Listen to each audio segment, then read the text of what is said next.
viewed through the lens of cinema rather than sociology. All in the Family.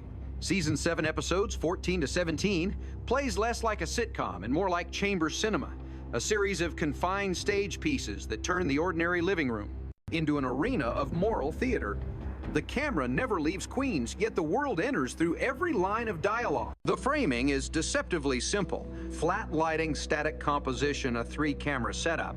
But within that simplicity lies one of television's greatest experiments in performance realism. Every laugh track is a drumbeat marking the tempo of American discomfort.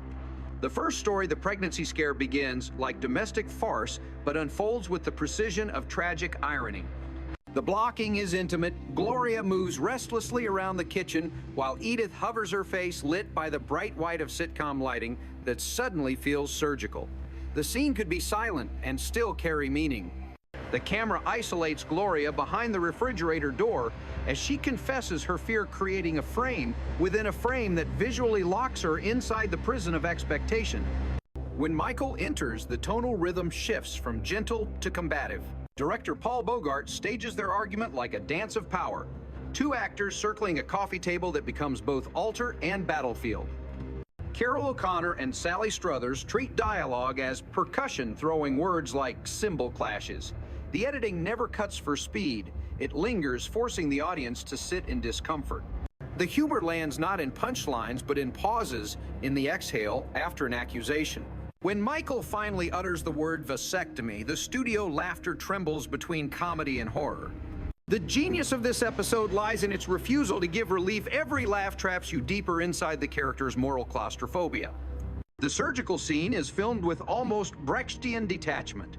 Fluorescent, light, shallow, space-sterile props, turning a personal decision into an absurd ritual. The doctor's casual tone, his let's boogie breaks, the last illusion of sanctity, suggesting that even the most intimate sacrifices are bureaucratized in modern life. By the time Michael wakes up proud of his mutilation, the camera has turned satire into elegy. The composition of him sitting small in a large white room evokes post-war alienation more than comedy. The Christmas dinner episode expands the canvas from the personal to the political, but keeps the mise-en-scène equally tight. The living room becomes a moral stage, reminiscent of 12 Angry Men-style blocking, every actor positioned at a different emotional attitude. Lighting stays warm, orange glow from Christmas bulbs, contrasting with the coldness of what is being said. The arrival of David Brewster, the draft dodger, disrupts the visual symmetry. He stands often in doorways, half lit, neither inside nor outside, a living metaphor for exile.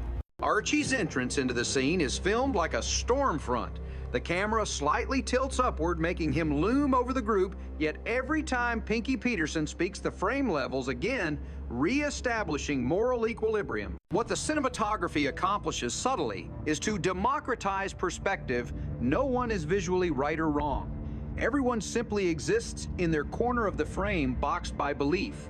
When Pinky delivers his line about forgiving the boy who lived while his own son died, the director cuts not to reaction but to silence, a slow dolly on Archie's face, his anger collapsing into bewilderment. It is one of the few moments in television history when moral revelation is shown not through dialogue, but through the absence of it. The sound design helps. The faint hum of Christmas carolers outside bleeds into the room like conscience leaking through walls. The fade-out that follows leaves the audience suspended without moral resolution. The next pair of episodes shifts to physical comedy but retains the tragic undertone. The missed bus story is shot almost entirely on location, at a bus terminal set that mimics documentary realism. The lighting flattens the faces, emphasizing age exhaustion and fluorescent banality. Archie and Edith's dialogue becomes a duet of delay. Every line feels improvised like jazz, riffing on miscommunication. When they miss the bus, the camera stays static for several seconds, a deliberate dead air that turns slapstick into existential quiet. Returning home, they step back into the theatrical space of the bunker house, where another story waits to unfold with the young tenant, Teresa. Here the directing shifts again, long takes, softer light, a near-romantic atmosphere that contrasts with Archie's intrusion. The sequence of misunderstanding, him banging doors, her hiding, is pure farce, yet the timing of cuts and the rhythm of audience laughter reveals something deeper, the comedy of generational displacement. Teresa's modern sexuality collides with Archie's Puritan spatial logic. The house as fortress of decency. Every slammed door becomes punctuation, every awkward silence a critique of repression. The staging of Edith, mediating between them, moving literally between two camera zones, is an elegant visual metaphor for the bridge between eras. And then comes the masterpiece, the chair episode. The most cinematic of all, though it never leaves the living room and one Manhattan art gallery. It begins with an act of destruction framed like an accident but lit like revelation. Edith breaking the chair. The camera holds on the empty space where the chair once stood, a perfect negative image of absence. In that void, the entire architecture of Archie's authority collapses.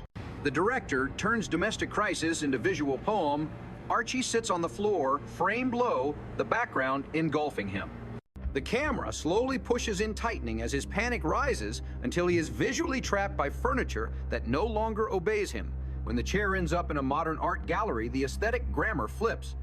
The lighting becomes harsh white, overexposed, the frame filled with sterile geometries.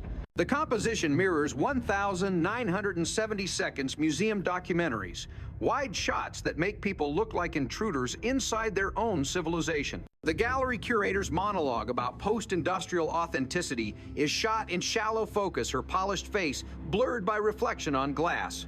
A literal visual metaphor for how art distances itself from reality. Archie's reaction, a mix of fury and awe, is filmed almost like documentary verite.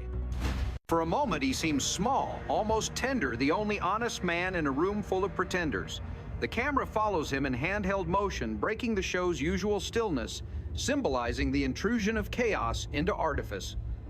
The final image, Archie sitting once again in his recovered chair center frame static, is not comfort but irony. The lighting dims slightly, the laugh track fades earlier than usual. It feels like curtain fall at the end of a stage tragedy disguised as sitcom. What truly defines these episodes is the acting, the kind of ensemble precision rarely achieved on film. Carol O'Connor performs Archie not as villain, but as vessel. Every grunt and pause is measured to sustain contradiction, cruelty, softened by vulnerability, prejudice, undermined by humor. Watch his hands, they constantly fidget with newspapers, beer cans, remote controls, props that anchor him to the tangible world he understands. When that world is threatened, by feminism, by modern art, by new morality, his gestures freeze, his body stiffens like a soldier under attack. His acting is physical philosophy. Jean Stapleton as Edith delivers the opposite performance stillness as grace. Her timing is musical. She enters conversation on the offbeat, creating syncopation that diffuses conflict. The writers use her pauses as breathing space for the audience. Sally Struthers as Gloria brings a raw vulnerability that feels closer to 1,970 seconds new Hollywood naturalism than television comedy. She cries without rhythm, speaks over her lines, breaks tone mid-sentence, techniques later common in dramatic cinema. And Rob Reiner's Michael carries the neurotic energy of a man living in quotation, marks every gesture a parody of his own ideals. Together, they form an ecosystem of contrasts, a cinematic symphony of dissonance. Editing plays an invisible but crucial role. Cuts are slower than in modern sitcoms, letting tension ferment. The laugh track is often delayed, arriving half a second after a line, producing uncanny rhythm, a temporal distance that forces reflection instead of release. Sound design, though limited by studio recording, uses silence as punctuation. The faint hum of appliances, the occasional door creak, the muffled city noise outside, all remind the viewer that this is not a set, but a living organism. Each episode ends not with resolution, but with resonance. Cinematically, the color palette deserves note.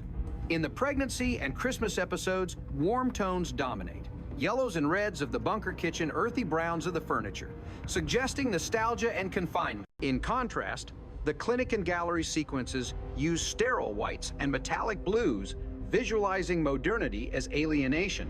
The contrast between domestic warmth and institutional coldness becomes the visual motif of the season. Every attempt to fix life scientifically or artistically results in emotional frost. The series thus constructs its own visual dialectic.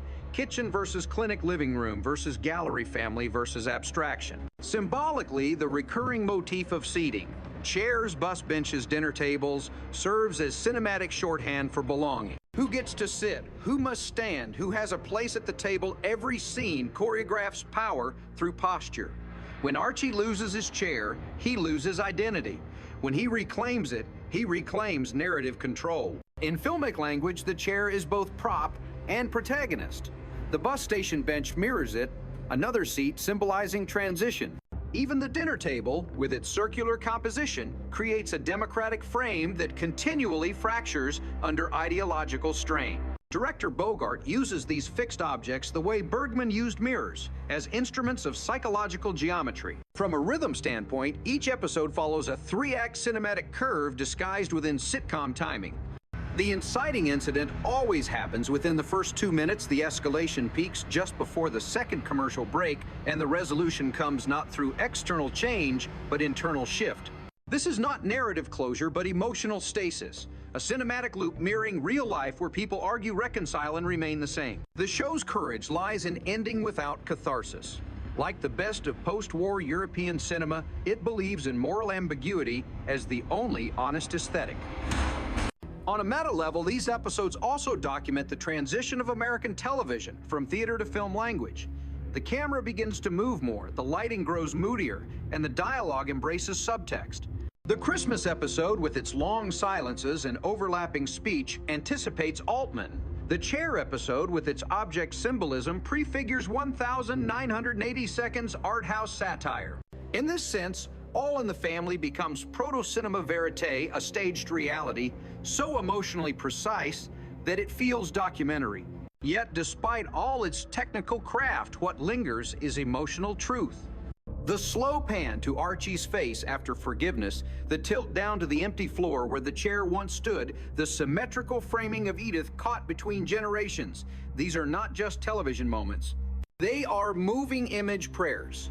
The cinematography is humble but metaphysical. Every object carries the weight of meaning. The show understands that cinema is not about movement, but about watching people fail to move, about capturing stillness as revelation. By the time the final credits roll and the familiar theme returns, it no longer sounds nostalgic but cinematic, a refrain scored in minor key against the flicker of studio lights. The applause fades, the set remains, and we realize we have been watching not a comedy, but an epic of still life shot on videotape lit by memory. The genius of these episodes is that they make the static dynamic, the ordinary eternal. In their confined space, they achieve what cinema always seeks: the transformation of the mundane into myth. Archie sitting in his chair becomes America sitting in its conscience, waiting for a bus that may never come, arguing over who deserves a seat while the camera patient and merciless keeps rolling. The genius of All in the Family lies not only in its writing, but in how its cinematic language evolved under the limitations of television technology. What appeared to be a simple multi-camera sitcom was in fact a carefully constructed experiment in emotional realism. Each scene functions like a miniature film. The living room as set the laughter as score, and the pauses as editing punctuation. The studio audience, usually treated as background noise, becomes an organic part of the mise en scène. Their laughter and gasps create a live counterpoint to the characters' private tensions. It's Brechtian without calling itself. So by reminding viewers that they are watching performance, it exposes how performance itself defines American identity. The staging resembles theater, but the direction thinks like cinema. The way the camera lingers on faces, the timing of pans and reaction shots, the micro focus on eyes, all show a filmmaker's instinct for truth rather than spectacle. The audience doesn't laugh because something is funny. They laugh because it's too real to bear in silence. That tension between laughter and pain becomes the visual rhythm of the series. In the pregnancy episode, for instance, the editing slows just when anxiety peaks. We are forced to stay inside the discomfort. The framing traps Gloria and Michael in close proximity like two characters in a Bergman chamber film. When Michael volunteers for the vasectomy, the shot composition subtly shifts. He is placed slightly off-center, framed by sterile hospital, White visually dwarfed by the system he thought he could outthink. There is no music to guide emotion, only silence and the echo of machinery. This restraint is cinematic honesty. It trusts the audience to feel without being told what to feel. The Christmas episode continues this philosophy. It's a masterclass in what television lighting could achieve before digital grading. The glow of Christmas lights contrasts against the dim brown furniture, creating visual irony warmth that cannot melt moral coldness. The set decorators fill the background with tinsel and ornaments, yet every object seems heavy with guilt. When Pinky Peterson enters the camera, subtly adjusts exposure, bathing him in softer tones, as if his presence brings spiritual light to a cynical world. His monologue about his son's death isn't scored. There's no manipulation. The silence afterward, a rare silence in a sitcom, feels like prayer. Modern audiences might miss how radical that was for network television. In 1977, silence was expensive, riskier than speech. Yet All in the Family used it as moral punctuation, proving that stillness could be cinematic even on videotape. Technically, these episodes perfected what later became known as motivated laughter. The laugh track doesn't simply cue humor, it interacts with character psychology. When Archie makes a crude remark, laughter arrives, immediately echoing society's complicity and prejudice. But when Edith delivers a naive truth, the laughter hesitates, uncertain whether to mock or admire. That half-second delay is where art happens. It's the gap between ideology and empathy. In cinematic terms, it's the equivalent of a jump cut, breaking rhythm to reveal structure. Norman Lear's editing team understood this instinctively. Each beat is timed not for comedy, but for consequence. They treated dialogue as music and silence as percussion. The bus episode shows how physicality replaced spectacle. The direction deliberately exaggerates the monotony of travel spaces, long hallways, metal benches, flat overhead light. It's anti-glamour cinematography echoing Italian neorealism. Archie's irritation at bureaucracy becomes the American working man's Sisyphean struggle. Every shot is functional, yet compositionally poetic. The human figure dwarfed by fluorescent emptiness. When they return home and stumble upon Teresa's affair, the tonal contrast between cold public space and intimate domestic lighting becomes symbolic. The house glows again, but the warmth hides embarrassment. The blocking here is choreography: Archie blustering near doorways, Edith floating gently in the background, Teresa caught between two generations. The entire sequence plays like silent film. The movement carries the meaning, not the words. It anticipates the rhythm of modern cringe comedy, where the joke is the pause. The Archie's Chair episode pushes visual metaphor to its peak. On the surface, it's about an object, but cinematically, it's about ownership of image. The first half is shot in naturalistic warm hues, the color of memory, until the chair disappears. Then the tone cools, the set lighting shifts from tungsten to white, symbolizing emotional sterilization. The art gallery sequence breaks the grammar of the show entirely. No laugh track, echoey sound, geometric framing, actors positioned like museum exhibits. It's as though the sitcom steps out of itself to observe its own cultural dissection. The director stages Archie as both subject and spectator. When he sees his chair displayed behind glass, his reflection overlays the object, visually merging man and relic. That reflection shot, fleeting, almost accidental, is pure cinema. It captures the tragedy of modern identity. We only recognize our lives once they've been turned into artifacts. The artist's offer to buy the chair back, framed in a medium 2-shot, becomes a negotiation between authenticity and commodification. Archie's refusal isn't heroic, it's instinctive. He doesn't understand aesthetics, but he understands loss. That raw authenticity triumphs over sophistication, and the cinematography honors it by fading the scene without applause.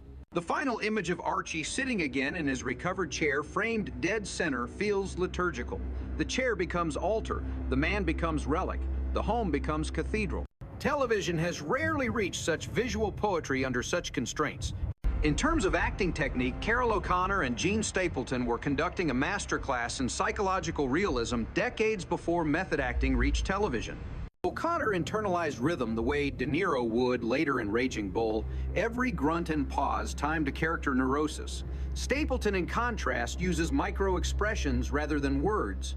When she hesitates before speaking, the entire frame breathes. Her subtle eye movements anchor the chaos around her. Struthers and Reiner add modern texture, nervous energy overlapping dialogue interruptions that make the scene feel improvised, though it's meticulously scripted. Together, they form an acting quartet that rivals any film ensemble of the decade. Their chemistry is so precise that the audience becomes voyeur rather than spectator. Cinematically, what All in the Family achieved within its small physical space rivals what filmmakers like Cassavetes were doing independently. It found the drama of truth in the unplanned moment. The lighting gaffs the slight microphone, hum the overlapping lines, all add to the authenticity. In an era obsessed with polish, the show's imperfections became its realism. It dared to let characters look ugly under harsh light, to sweat, to age, to contradict themselves. It was the first major TV production to treat imperfection not as flaw, but as texture, a philosophy later adopted by Hill Street Blues, NYPD Blue, and even modern streaming dramas that embrace handheld chaos as honesty. From a montage perspective, the series pioneered emotional continuity editing. Instead of cutting for punchline, editors cut for revelation. Reaction shots linger longer than the jokes that caused them. When Archie says something cruel, the camera stays on Edith's face long enough for pain to register before laughter resumes. This rhythm of empathy became the DNA of prestige television. Shows like The Office and Modern Family owe their visual grammar to these decisions, the mixture of mockery and sympathy captured in one frame. The influence extended beyond technique to ideology. The framing of moral confrontation in the Christmas episode became template for later ensemble dramas. The single-room argument format evolved into the modern dinner table confrontation seen in 6 Feet Under Succession or Breaking Bad. Every time a modern show traps its characters in one space and lets philosophy unfold through tone, it echoes the aesthetic courage of All in the Family. Even the tonal contrast between laughter and despair foreshadows the tragicomic duality of BoJack Horseman or Fleabag. Norman Lear's series proved that humor could be the most cinematic form of pain. The lighting philosophy deserves particular mention. Because the show was filmed live to tape, cinematographers relied on broad fill light, but within that constraint, they crafted emotional gradients. Warmth always belonged to Edith and Gloria. Cold top light belonged to Archie when isolated. Backlight symbolized moments of doubt. It's primitive by today's standards, yet conceptually advanced. A color-coded morality play rendered in practical light. Even reflections on beer cans or TV screens were used purposefully to distort perception, a visual metaphor for self-deception. Sound, too, became a hidden character. Unlike laugh-track-driven contemporaries, All in the Family valued room tone. The faint hiss between lines reminds you of silence, a sound we've lost in modern editing. That airiness gives dialogue space to breathe. When Archie explodes, his voice ricochets off walls. When Edith whispers, the microphone picks up her breath. It's intimacy achieved through imperfection. Today, with ultra-clean audio, that rawness feels more cinematic than ever. The series also redefined spatial continuity. In film theory terms, it mastered televisual realism, the illusion of uninterrupted domestic space. Every doorway, hallway, and window had consistent geography. The viewer subconsciously memorized the layout of the house, creating a mental map that made each entrance or exit emotionally charged. When the camera shows Archie's chair missing, the absence feels like a hole in the universe because spatial memory has been violated. It's visual storytelling through negative space, a principle later expanded in minimalist cinema. In its editing and pacing, the show anticipated the long-take naturalism of 21st century drama. Its real-time arguments shot with minimal cuts forced actors to sustain tension like stage performers, but allowed editors to maintain emotional continuity like cinema. Each episode feels like a contained film ending not on resolution but suspension. The laughter fades, but the conflict doesn't. That refusal of closure became the aesthetic of modern television. Finally, All in the Family's cinematic heritage lies in its empathy engine. It was never just a sitcom, it was a film school in human contradiction. It taught that camera placement can reveal bias, that silence can be dialogue, that light can argue, and that laughter can indict. Its realism shaped generations of filmmakers who learned to find poetry in imperfection. When Archie sits back in his chair for the last time, the shot could belong to Ozu, a man framed within his home, humbled by time, forgiven by the lens. The laugh track ends, but the image lingers. It's television ascending into cinema comedy, dissolving into prayer in America, in all its noise and confusion, finding its truest self under the simplest light.